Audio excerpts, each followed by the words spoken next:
How's it going? Thought I'd show my big three. I started off by actually getting the second battery tray that's original, to the truck. It just doesn't come with it. Got me a second Optima. Uh, I've seen a lot of people do their big three, and they miss on the little details that need to be done besides sanding down, a surface or something like that. Like one example was, I don't know if you can see this. See if we can see it through the screen. This bolt here. I've seen this guy on YouTube that, this mount originally has, two holes for these two bolts. What he did was I think he cleaned off the mount, or maybe he didn't even clean it at all, but he had this mount in between the alternator mount. How was I going to say this? He had his wire on top of this mount, and then the ground. So that didn't make any sense to me. So what I did was, I lowered it down so I can use a dedicated bolt just for this ground wire, which is going to my first battery. The second ground that I got, what the hell is it? Oh, it's on the chassis. It's really dark, you probably can't see that wire right there, which comes down over here. You can probably see the terminal right there, barely.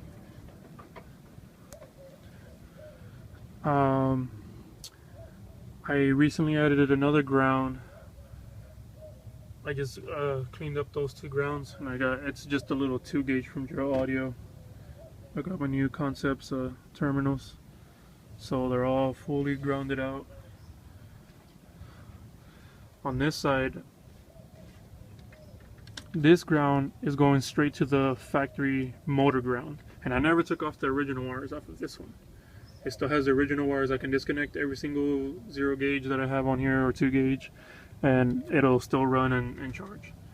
So this one's going to the factory ground on the motor. This one is going towards that bolt right there. And did you see that? I actually put my 2 gauge under there and not that original factory ground. I did clean it up. This other ground is going to the same spot, but on this side. I can barely see it. Where is it at? Right there.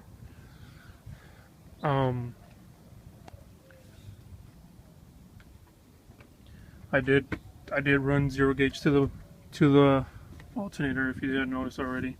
I did heat shrink, and I bought this I forgot, interlaced loom. I don't know what it was. It was $5 on eBay, so it was $5 for 10 feet.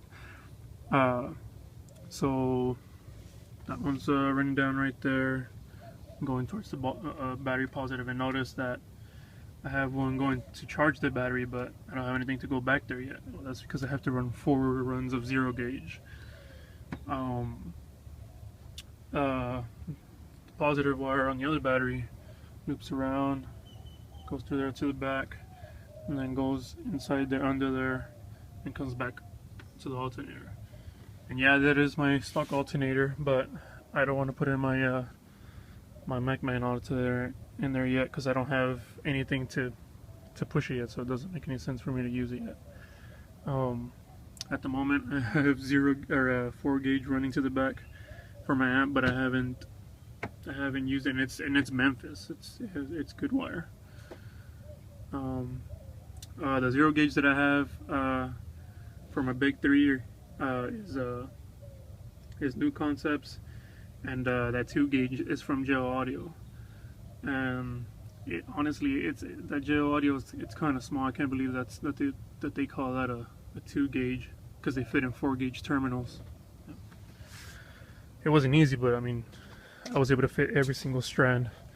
I also grounded the body to the frame on both sides. I'll show you where it's at. It's on this side. I did that on both sides. Of course, cleaned it up. That hole was already there. It was already pre-tapped. All I did was get a bolt from somewhere else in the truck. I think it was the tow hooks, and it might have happened there, happened to fit there. So I took it to Home Depot and found out the bolt and all that good stuff. And I just got a bolt and nut there. Cleaned it off, and I should paint it so it doesn't get rusted. I did it to the other side too.